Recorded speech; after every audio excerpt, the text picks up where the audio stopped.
All right, what's up, everyone? It's your boy Ultimate, and I'm here with a special guest, my friend James from What's on Tap Timberwolves, and we got a pretty good episode for you guys today. We're just going to be talking about the Timberwolves, how they're doing this season, what they can do to improve, and yeah, see how the future of the Timberwolves is looking. So, James, man, what do you think of the Timberwolves so far this season? I know Towns has been out, but how do you think they've been looking so far? Yeah, that's the key thing. Towns has been out, but even without Towns, man, thanks for having me on the show, by the way. Yeah, It's no just, problem. yeah, that's awesome to hear, man. But back to the Timberwolves. Even Yeah, without Towns, man, like, they've been beyond disappointing. I think there's a lot of details to look at. Like, I think the main thing that I kind of want to cover throughout the show, I think, is the coaching. I think that is probably the biggest problem because obviously they're the worst team in the league right now, right? And we just look at the logic, yeah. even without Karl Anthony Towns, sure, is D'Angelo Russell, Malik Beasley, and Anthony Edwards core a playoff team in the West? Probably not. Actually, definitely not. But should they be the worst team in the league either? I would probably say no, No because way. currently, right now, they're projected to have the number one pick right now. And that's unacceptable. They've blown multiple big leads in the last in the last week, they blew a lead to Orlando with 10-point lead in 2 minutes, and they're up by 16 against San Antonio with 10 minutes. They blew both games at the end. And you see once pressure starts facing that squad, they kind of go away from what they do well in the games.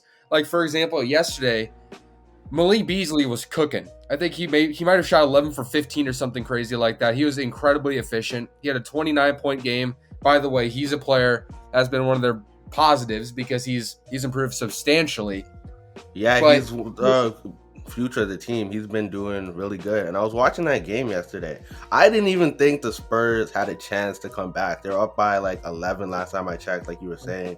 And then they just yeah, started to fold and crumble. It's the main problem I'm thinking is they don't have any vets and they don't have the right pieces yeah. around their two stars. Getting Rubio was a good help, but he does not fit beside D'Lo. D'Lo needs the ball in his hands, and so does Rubio.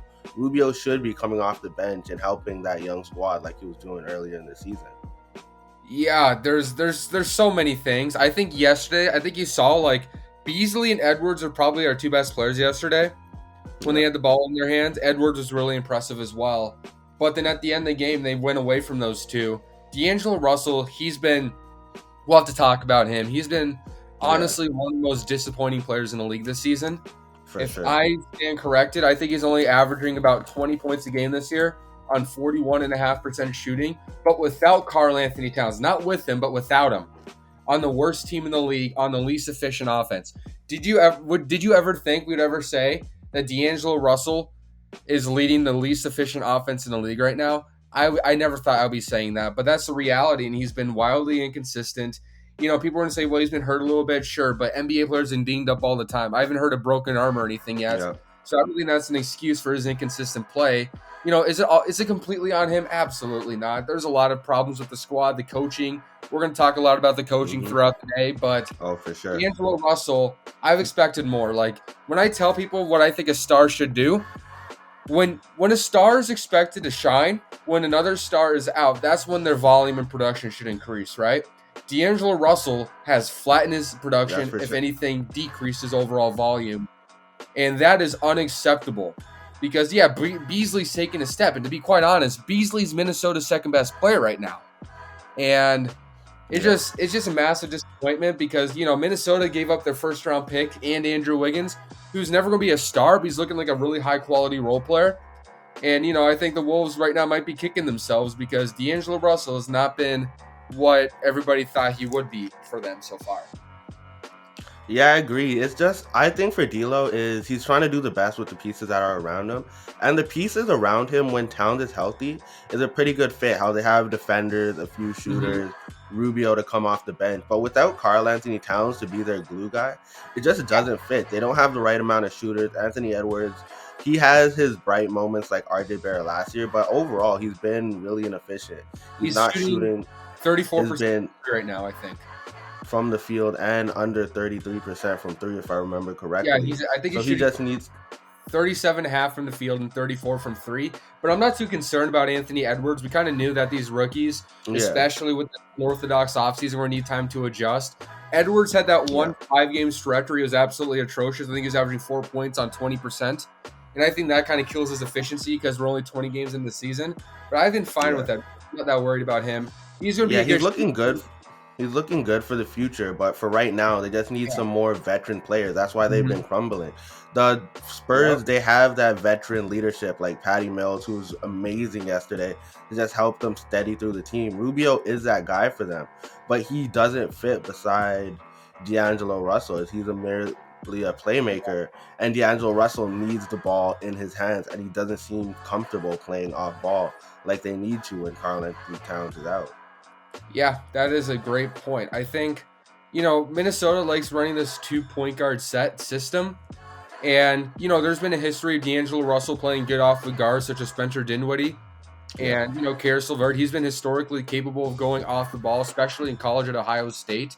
One of his best abilities coming in was being able to thrive off the ball. So the Yeah. theoretical fit with Rubio's playmaking and defense and Russell's scoring and off-ball ability, it seemed like a It's match not made in that though. It's when D'Angelo Russell gets doubled when Towns is out. But It's yeah, Rubio can't shoot. Rubio can't hit those. Yeah, that's the main thing. Yeah, Rubio looked like a good shooter on the Suns, but he started to regress, and he there's can't shoot this season. There are a lot of times he was left open on the 3-point side, on the corner side being against the there. Spurs, and they dared him to shoot, and he just wouldn't shoot. He would pass open to a man who was being trapped, and they just let him leave him open because he can't shoot. That's what was going on. Like when the Brooklyn Nets had D'Angelo Russell and Spencer Dinwiddie. Dinwiddie could hit those shots when D'Lo started to get trapped or doubled. Yeah, I think that is definitely a big problem. And I think with Cat on the floor, I think Rubio and Russell would fit a lot better. But because Oh, you're for sure, replacing because they have Cat that with Karl Anthony Towns spacing the floor, which is a huge help for them. yeah, So that's why I don't blame them too much. But their defense this season has also been atrocious, though, because they've yeah, been committing a lot of turnovers. They haven't been able to get back on the defensive end, leading to easy fast break points for the other team. yeah. I'm checking the defensive efficiency. Last time I checked, I think the Timberwolves were 25th. Right now they're 23rd in defensive Yeah, efficiency. So, not as bad as I thought they would be on the defensive end early on, especially with yeah. Towns out. But yeah, there's definitely a problem with Minnesota turns over the ball and they give them easy transition points. Like, I think when you look at the roster, they should have enough defenders where then maybe not a good defensive team, but they shouldn't be Team, awful but at either. least When average. you look Yeah, at, yeah, like but Russell's obviously a liability, but Malik Beasley, he's not like his off-ball instincts aren't great, but he yeah. plays his butt off, and that kind of balances out. Okogie, Hmm. their new guy Vanderbilt, McDaniels has been defending great. Ed Davis, like Nas Reed's also been good defensively, so they shouldn't be bad defensively, but they kind Yeah, of they should be the at least offense has middle of been the pack crushing with their those defense. guys that they have. The offense has been killing their defense. I think is a big part of it, to be quite I agree honest. with that. Is they haven't been able. They've just been so scrambled offensively. They're trying to figure out what sets they want to run on offense, and when they're Yeah, scrambling on offense, sometimes not getting their plays ready. They've just been attacking the rim, and that leads to just easy transition buckets for the other team because they're yep, able to set up on defense fully. And more veteran teams are just gonna abuse that as they already know. And like that's like what was going on yesterday. Patty Mills, he's not normally a great player, but with his quickness, he's been able to read the lanes and get a lot of fast break buckets for his team. yeah, that's definitely a part of it. I think there is definitely going to be a youthful growing pain that this team is going to Yeah, experience because you're playing Nas Reed, Jared Vanderbilt, Okogie, Edwards, so many young players. Culver's been hurt for a little bit. But you're playing so many young players and you're bound to make those issues. But the problem is I don't think that they might have the right coach to keep these players like accountable because I understand the Timberwolves are really, really young. But I look yeah, at teams like the Grizzlies, right? And you can't say, oh, but they didn't have Ja, they didn't have Jaren Jackson. They've kept their heads yep. straight and they've been well Because of their disciplined. coaching. Yep. That's coaching, right?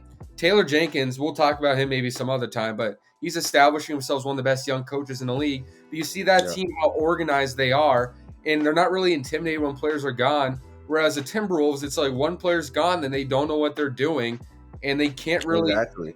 And you saw yesterday, they blew a 16-point lead. You know the Timberwolves have blown 3 double-digit leads this year with less than 10. Exactly. And that just comes to That's veteran coaching. experience. Exactly. But the thing is, they had a great coach in Timberwolves in Thibodeau. Look at what he's doing to the Knicks. The Knicks are top 4 in defensive rating this season. And they had him. But the only thing is those guys weren't willing to put in the effort that it took. They were a playoff team when they had Jimmy Butler. But those young guys weren't willing to take the discipline that it took to make themselves a great defensive team and do what they needed to do to make the playoffs consistently. Because if this team decided to pull their shit together and actually play like they can at the top of their abilities, Mm-hmm. they could be a 7-8 team. Because they could be better That's than the last year. Rockets. Dude, the only player that was with the Thibodeau team is only Karl Anthony Towns. Nobody's on that roster, so I don't think we can really Exactly.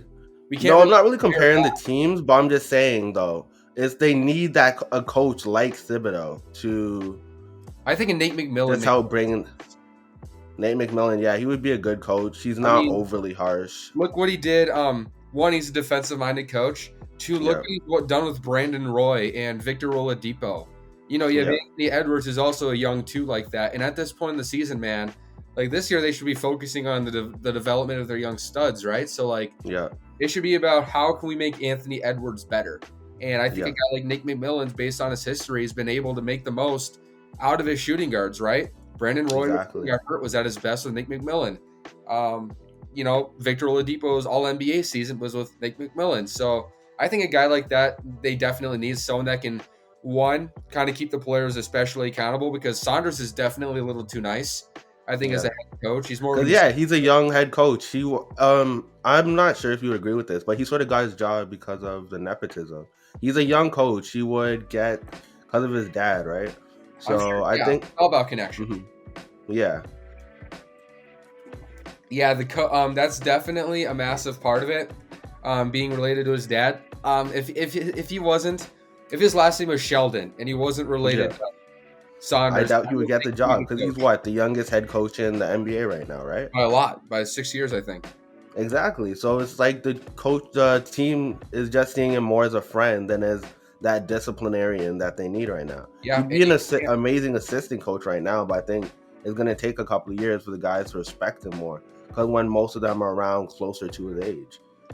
Well, yeah, it's hard. It's hard to have a young coach develop young players. That's just a really weird dynamic, because he's still like figuring out how to do his job, to be quite honest. Exactly. And while the young players are figuring out their own role. Player. That's just not a good match.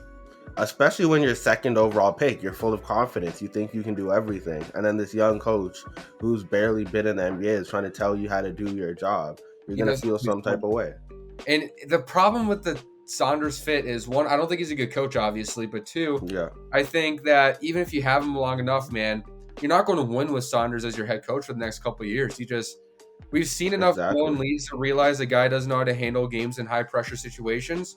And if you keep losing for a long enough time, he's going to become white noise. Players are not going to respect him if they suck for 2 straight years, you know? Exactly. And then he's just going to lose his credibility in the NBA, which he doesn't really have any to begin with.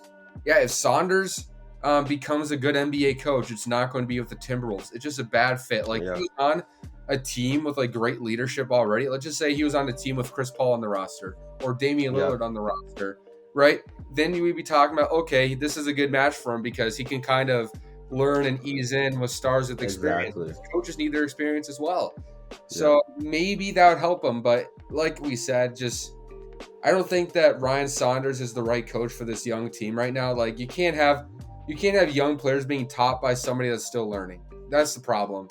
And exactly. I think if you have a coach like Ryan Saunders nurturing this kind of core, man, it's going to blow up sooner than later. So Minnesota has a lot of questions right now. Yeah. So what do you think what they should do for the future to get this team together and get them into the right roster that would be a great fit around Towns and D'Lo? It's a really good question, because how long is Karl Anthony Towns going to wait? Honestly, exactly. Are you really going to go and just say, you know what, man, we're going to go all in on Karl Anthony Towns. Let's trade for Bradley Beal. We'll invest Edwards and all the cap fillers and picks that we can into Bradley Beal. But then you realize, oh shoot, Towns and Russell aren't working. How is Bradley Beal going to come in the mix and help this squad? And then you're like, oh crap, we got to blow up, and all of a sudden we have no They young have athletes because we traded all of them exactly. for Bradley Beal. That's the weird dynamic the Timberwolves have. Do you just say, you know what, I'm going to keep Anthony Edwards and deal with the consequences with Towns? I don't think it's anything about Anthony Edwards that's a problem. Yeah. It's just your only real asset for a big time player.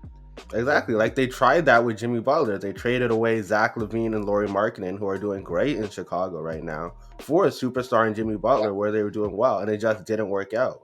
So, do they want to make that risk again, or are they going to I don't try think and so. fit this out? Exactly. What about this But core of besides, let's just say you replace Edwards with Bradley Beal, right? And you have Russell and Towns and Beal, right? yeah, What about this core makes you think this is going to be a contender still? Like that, everybody else around is so damn young, you know, and exactly. that's the problem. And you can get older all you want, but you'll end up you might be making really bad decisions if you give For up the on a Jaden future. McDaniels too quick, and then Yeah, he becomes a really good player, and then you're like, oh shoot, well, we went for Al-Farouq Aminu, and we just give up Jaden McDaniels in the trade. Like that's just the weird thing about the Timberwolves. I think if I'm them, I'm developing the young talent, and if Karl Anthony Towns is willing to grow with these guys, great. You know, if it doesn't work out, it doesn't work out, because I'm not convinced that even with trades you can build like a legit contender around Karl Anthony Towns with the young assets you have. It just, this squad yeah, is so far away from being what they are. There's a lot of talent on this roster. I've liked a lot of their picks. Leandro Balmaro, their 23rd pick, is a guy I need to keep yeah. on next year. I thought he was the steal of the draft. And then there's like Jaden McDaniels, Vanderbilt, Naz Reid's been really impressive. So there's young players where it's like if you give them 4 or 5 years, maybe they are really something with the right coach.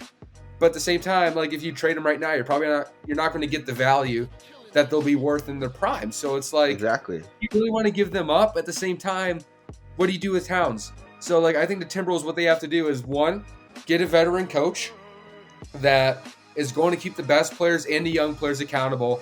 Get a development first staff, and if Towns says, you know what, I want out, it is what it is, right? Usually stars at some point want out of their town, Exactly. and It's going to be like a Giannis or Bradley Beal situation. It's either yeah, they're going to exactly. stick with the team, or he's not. He's going to be impatient and he's going to want to leave.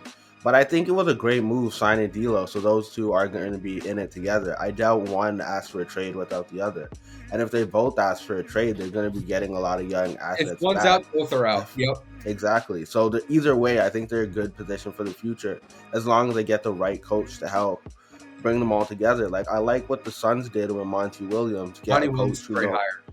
exactly, just get that young coach to help bring those young guys together, and then surround them with veterans like Chris Paul, Jay Crowder, and those guys. Yeah, that is a great, get your young new. Obviously the team needs vets. Like, can you pull off a PJ Tucker like Ed Davis in a few seconds? Get a PJ Yeah, Tucker. I think a PJ Tucker would be great. You know, exactly. Just those rough. talking I to think it would have been a great piece to get Danny Green for them. Danny He's Green. not as good of a shooter as he once was, but they just need those guys, those role players who have veteran experience that can help calm them down in late game situations, and even help the Yeah, coach, like you were saying, absolutely. like a Chris Paul, who can help draw plays for those teams when the coach isn't doing what he's supposed to.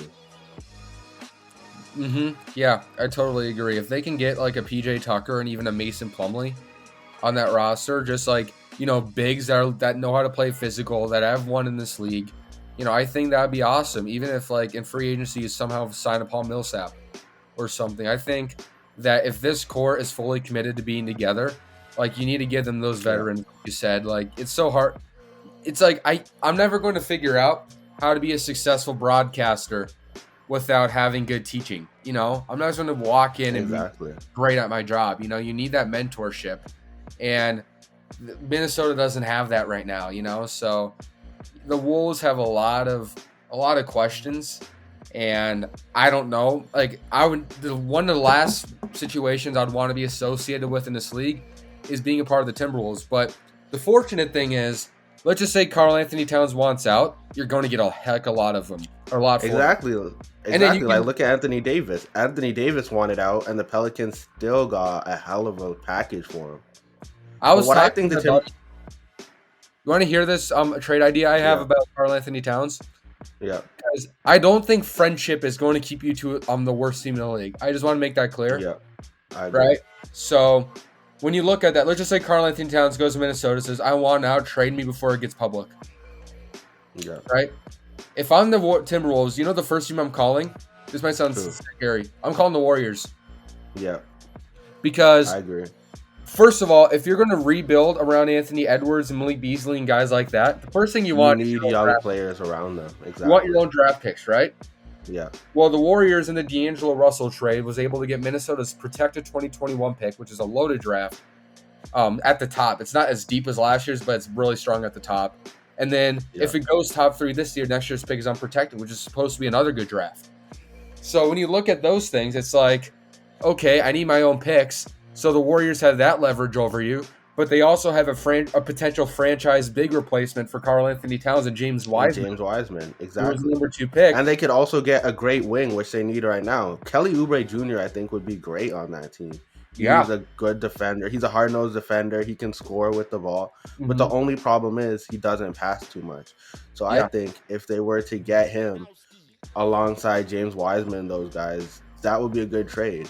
Even for right now, if they were to trade maybe a couple pieces for Kelly Oubre Jr., because he's not doing the greatest on the Oubre is Warriors not right now. expensive right now. Wolves have a Exactly. lot He of would wings, be a though. great addition to the team. Exactly. Because he's a great, that's what they need right now, a 3-and-D defender who can create their own shots when D'Lo is off the court.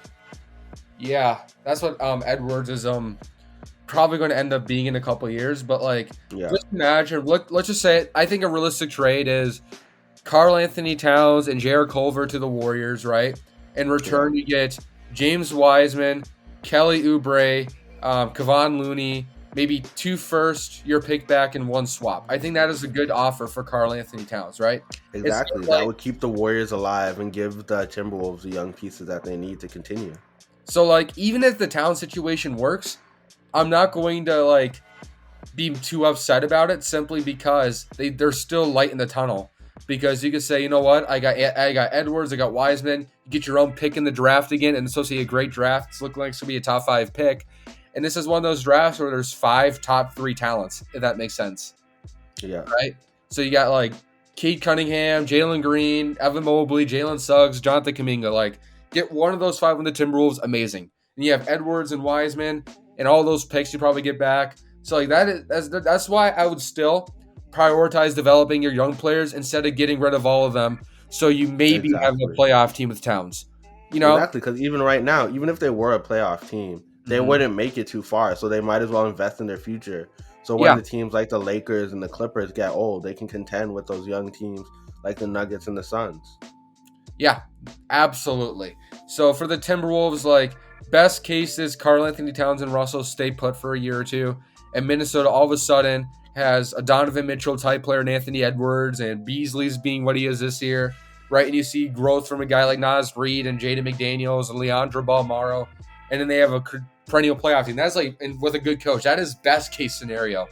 Worst case scenario is you give up all your young players and you get a Bradley Beal back, and maybe D'Angelo Russell isn't real, and then in that case Exactly. you have a You could 7 trade seed him. Western Conference, and Towns says, you know what, I'm never going to win a title here. I want out, and you have none of your young assets. So you have to really fold. Exactly. And then there's a middle where I get Wiseman, I get Edwards, I get all these guys, all these picks, and you can start over. So I think it's more important for Minnesota to keep all their young players that they can. Besides, like, I think I could trade a Jared Culver, a Josh Okogie, Juancho, and a Gomez. Those guys, they can get traded whenever they want. But, you know, the guys like Beasley and Edwards and McDaniels and Reed, I think those are guys you want to make sure you stay put with. Exactly. Like it could be a Brooklyn Nets situation if they end up trading their young pieces for old guys who maybe make the playoffs but don't do well, and then take forever and struggle to get their franchise back to what it was. But the only thing is though, they don't have the market to bring in a superstar like a Kevin Durant off of free agency. So Yeah, if they do want, yeah, so it's either they're gonna have to trade for one or grow their team together, like what you're saying. But that seems like the only viable option. Just bring them all together and then let them develop like they're going to.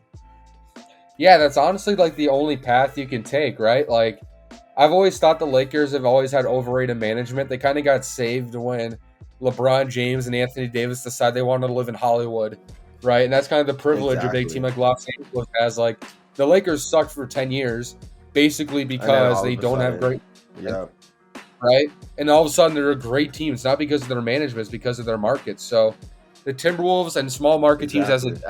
as an entirety, everything has to go right for them. They need to make sure they have the right staff. They're able to identify the right talent, find diamonds in the rough in the late first, second round. That's how you build teams, and it may be best. The only way a small market team can get a star is if like one superstar is best friends with this superstar, right? That's like the only way you can get a guy in Minnesota, for example. So the Timberwolves need to focus on that rebuild, just making sure they're taking all the right steps because in Minnesota, if they stay in Minnesota, that's the only path they can take. Exactly. What do you think about Minnesota relocating to a different market such as Seattle? Because they're definitely not getting all of their superstars have been in the draft. Like Kevin Love Mm-hmm. and Kevin Garnett, Karl Anthony Towns was drafted, Wiggins was drafted, Levine was drafted. So what do you think about them going to a different market where they could potentially get new fresh blood who actually want to sign there instead of having to draft your entire team? Yeah, I'm a Minnesota kid, so Yeah. obviously this town is in my heart. But I'm moving to Phoenix, so even I want to get out of here. Yeah, So exactly. So, I'm a realist. You know, when I look at the exact situation, it's not about it being a small market team and not being able to land stars.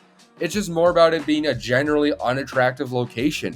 Minnesota is exactly. cold. Minnesota, I'm pretty sure, is the third highest tax state in the country right now. Exactly. Right? It's the same problem with the Raptors. Like, we Mhm. have the highest tax rate in the whole NBA, It's and cold. we're cold. So, nobody wants to come here.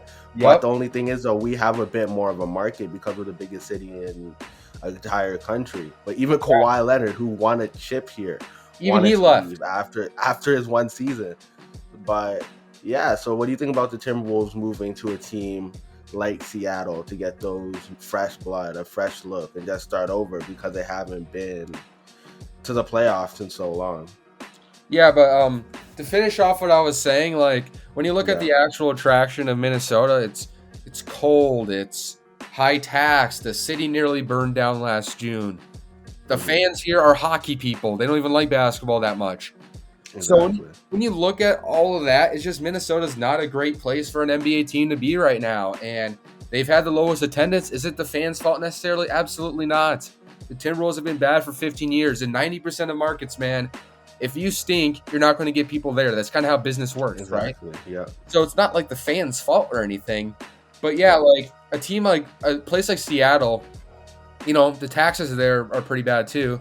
But it's not like a bigger market than Minneapolis. As a matter of fact, Minneapolis is actually a bigger metro area, but it's there's more of a culture of basketball there than Minnesota, which has a reputation of hockey, right? So you're in Hmm. Seattle, you have all those passionate fans.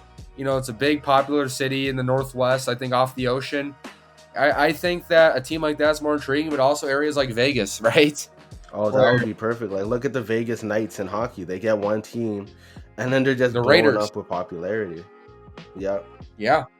So I think that there's absolutely more intriguing destinations, and it's going to be hard, especially as long as the team keeps losing. Glenn Taylor, he says he wants to keep the team in Minnesota, but the longer your team still stinks with two franchise players supposedly, the less leverage you have, right? The more you stink, the Yeah. less leverage you have, right? If Minnesota was Exactly. surprising the world, and they were the 6th seed in the West right now, we probably wouldn't even be talking about them relocating right now, right? Exactly. Yeah. But the fact that they're still really bad, and the So fact I that didn't even, yeah, even I didn't expect them to be the last team. I do agree that the Karl Anthony Towns injury is a huge part of it. And you heard the story that he was hit by what, a bus this season or in the off season? drunk driver.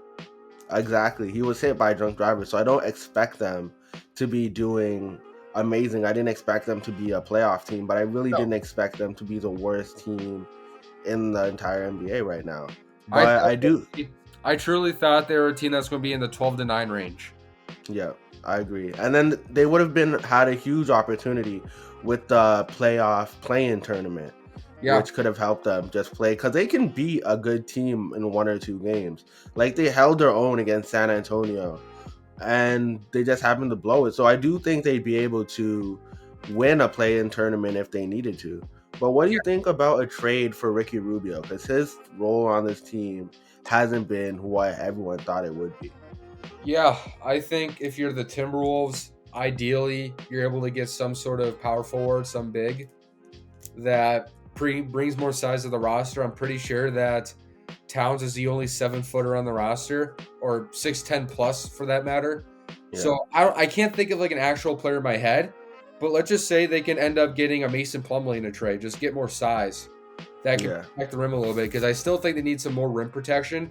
Whenever they play a team that has a Yusuf Nurkic or a Joel Embiid, just really big physical centers, they struggle because, I think if you had Towns on the court at his size, it would make a difference. But like Naz Reid and Vanderbilt are not big enough to guard those guys consistently. Exactly. And Ed Davis, he's a really slender big man who's only like, 6'10", right? He's old. That's exactly. So yeah, just getting another backup big man is going to be huge for them. I think they'd be able to. I would have said Frank Kaminsky, but Rubio just came from the Suns. They just need also such a bad defender. Exactly. They just need a backup big man who can do rim protection. I do like that idea, as you were saying earlier, of Paul Millsap. Maybe not this season, but eventually they just need that veteran who can guard the paint and just teach those young guys what he needed to do. Yeah, for sure. Yeah, but like I said, if I'm the Timberwolves, man, like I'm trying to get like some more gritty bigs, right? Like we said, so they can match up against those bigger centers. So if you can get a Mason Plumlee or Daniel Tice or just some player like that, I think that would make a big difference, especially when Karl Anthony Towns comes back and there's more size and physicality there. So yeah, that's definitely. I think the Wolves like having multiple playmakers. That's probably their highest priority. So if you end up getting Ricky Rubio, I think that's McConnell back or something too. So exactly, I agree, but I don't think that's what they need to be focused on. More playmakers, like they have D'Lo, and they have. But I do think they need a backup point guard that can share the floor with D'Lo, like you were saying. Exactly. They like Jordan McLaughlin a lot. I know that he's shown a lot of flashes when he plays. I don't know if I'm ready to say he's going to be a consistent player already, but he's had a lot of moments. He's honestly looked better than Rubio on the court when he's played this year. So that's especially besides maybe D'Lo, they have that guy. I don't know. Unlike Rubio, he can get to the basket. That's the difference between he and Rubio. Like that system wants a guard that can get to the basket, and for one reason or another, D'Angelo Russell doesn't love going to the basket consistently. Just not his game right now. And that kind of it's like he's scared. It's sort of like what you were saying earlier. It's like he has an injury that he's been hiding because he was in Brooklyn. He wasn't afraid, even though he's known as a shooter. He wasn't afraid to attack the hoop. But this season, it looks like he's been focusing more on shooting and been a bit afraid to attack the hoop this season. Yeah, I don't know what it is. I've always thought that Russell has always been a guy that's loved his pull-ups. So I think that it's kind of part of his tendency. But I'm sure he's a little dinged up right now because you can't be regressing the way he has this year offensively. Exactly. So maybe that's a part of it. I don't know. Maybe the Timberwolves know more than me. Obviously they do. So when you look at all those things, there's just a lot that has gone wrong. Like everything that's gone wrong for the Timberwolves has gone wrong. Like everybody's hurt at this point. Like I know Russell and Towns have missed 6+ games. Culver's been hurt. Rubio's been hurt. Juancho, who cares about him, has been hurt. Naz Reid has been hurt. Honestly, there's a lot of games, man, where they're missing 40 points a game. I'm not kidding. Like, there's some games where they're missing just like 50 points a game. Like they're missing. I don't put too much weight, even though it's concerning that they're the worst offense in the league right now. I'm sure once they get healthy, they'll probably be in the middle of the pack range. But there's definitely it just hasn't gone well. I don't think their coaches handle it very well either. Is it all his fault? I wouldn't say that, but just the way they blow games at the end, I just can't. And the way he handles like timeouts and just his overall demeanor at the end, like that's where I have the problem with the coach. I'm remorseful in terms of the roster's been hurt. They kind of completely constructed that roster around Towns, so they're kind of playing with only arms and legs and no heart right now. So that's a problem. But just the way they've like blown leads and just completely lose their mind. Like I said, Beasley and Edwards are going crazy yesterday, and they decide, you know what, we're just gonna give it to Russell and Rubio and let them run ISOs. That's just poor coaching.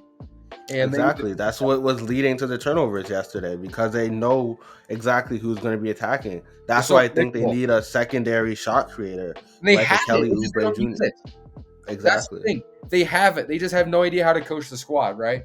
Like at this moment, just give Anthony Edwards the ball. Right now, he's the most efficient And ISO scorer in the league. Period. Right now, he's exactly. Just let him do what 1.7 he's going to points a do game instead of holding him back. for Exactly. isolation. Every time you saw him yesterday, when he goes in isolation, he just gets a bucket every time. So like, just let the guy loose. We have this. We need the secondary playmaker, dude. You have enough secondary playmakers. You just never use them. You have Exactly. this obsession with using Ricky Rubio on the court. You have this obsession with D'Angelo Russell when Malik Beasley has been the second best player and Anthony Edwards has started to put it together, right? He's averaging, I think, 18 points a game in his last 5 games on 47%, right? Exactly. They're starting to get it together, but for some reason, Let like them I lose. didn't really exactly just let the young kids do what they're going to do. If they're not doing good right now anyway, it's time to rethink your coaching strategy and let the young players get the development. It's Ride the hot literally like hand. the Knicks situation. Like look at Julius Randle. It took him an entire season to figure out his role with the team. Anthony Edwards is probably going through the same thing. Just let them lose. If you're not winning right now anyway, you might Yes. as well just let these young players lose and see how they develop together as a squad. Fizdale is also using Randall as a point guard with no spacing. That was weird. Thibodeau. Yeah. Oh yeah. Last year. That made Fizdale. no sense. Yeah. Oh yeah. Sorry, I forgot about Fizdale. But yeah, it just made no sense last season. But even this season, right? It's just letting the kids do what they need to do and let these young players just let them loose. Yeah. Ride the hot hand. If Edwards and Beasley are your two best players, give them the ball in crunch time. Maybe your first option is D'Angelo Russell, but if he continues to not produce at the end, just let somebody else run the offense, see how it goes. Like the definition of insane Wait, can is you you try still hear me? something and over again you expect it to work this time. Yeah. That's what the Exactly. Timberwolves are doing right now, right? I think great coaches know how to adjust at the end of the games, and we can't say that they don't have enough scores because right now, dude, you can argue that they have 4 guys that can give you 18 any given night. How many teams can say that? Exactly. So that can't be an excuse for why you're the worst offense in the league, and that's another reason why I say this is poor coaching. And honestly, as long as they have Ryan Saunders as their head coach, there's going to be a They're lid not on gonna the ceiling because he does know how to manage players, especially late. So that's exactly. his problem first and foremost. Like Greg Popovich did a good job adjusting to them because he saw that they were guarding the 3-point line yesterday and he adjusted to start packing the paint against their drives. Mm-hmm. But that's what Ryan Saunders, he just kept attacking them the same way yesterday, leading to turnovers and costing them the game eventually. But yeah, I do think that a coaching change is one of the biggest things. And then, yeah. They Is there need anything else you want to, yeah. another good coach. We talked about Nate McMillan. I think that I think a David Yeager would be great for this team because they play their quote unquote philosophy kind of aligns with the way Yeager wants to play. But he also is a guy that he knows how to. I've seen this before when playing the Kings. He knows how to manage the end of the games. He knows how to do that, and he's really fiery. That Yeager's a very fiery guy. Yeah, so he's a guy that when D'Angelo Russell's doing stupid things, he's going to yell at Russell and even bench him for it at times.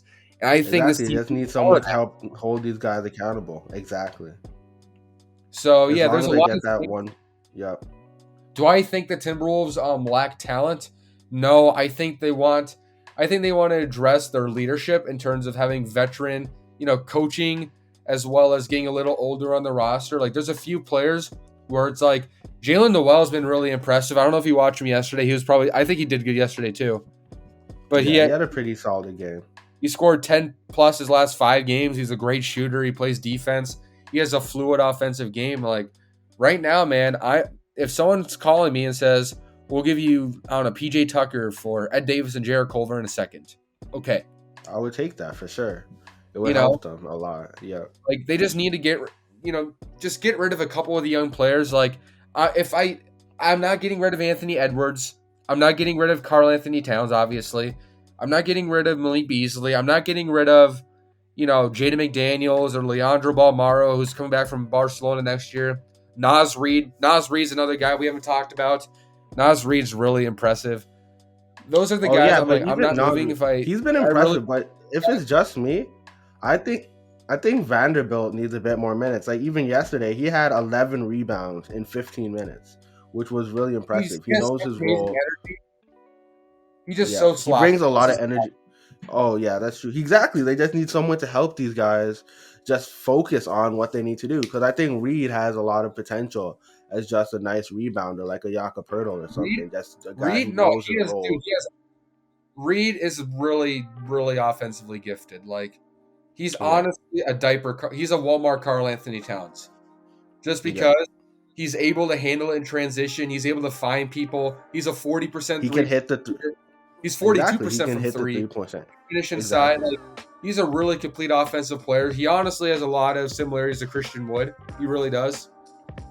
So, like I said, I think Nas Reed's a guy you keep. Honestly, right now he's probably my third or fourth priority of this young core. Exactly. He's shown a lot of potential as a versatile Swiss Army knife for the team. Yeah, a guy that can hit threes, finish inside, and find others as an offensive big is also ascending defensively. Like, he's a guy that you want to keep. He was their best selection in last year's draft for sure. I think at this point. Exactly. And so, is there anything else you would like to add before we wrap up, or? I think we covered quite a bit. So, talk if you have any other ideas, just let me know. Okay, yeah, sounds good. This has been fun. And guys, be sure to check out my friend on Instagram at What's on Tap NBA. Is there anything else you would like to plug? What else are Yeah, you working on right now? I have. I also have another podcast. It's called the What's on Tap podcast. You can find me on Spotify, Apple TV, or not Apple TV, Apple Podcasts. Maybe Apple TV because they have the podcasting platform. But you can find me on the majority of the major podcasting platforms. So if you ever want to take a listen to one of my shows, usually I'll have one show up every week or two. So you can find me on all those platforms. And yeah, thank you for having me on. Yeah, it's been fun. All right, guys, be sure to like, subscribe, and check out my friend's stuff. And goodbye. All right.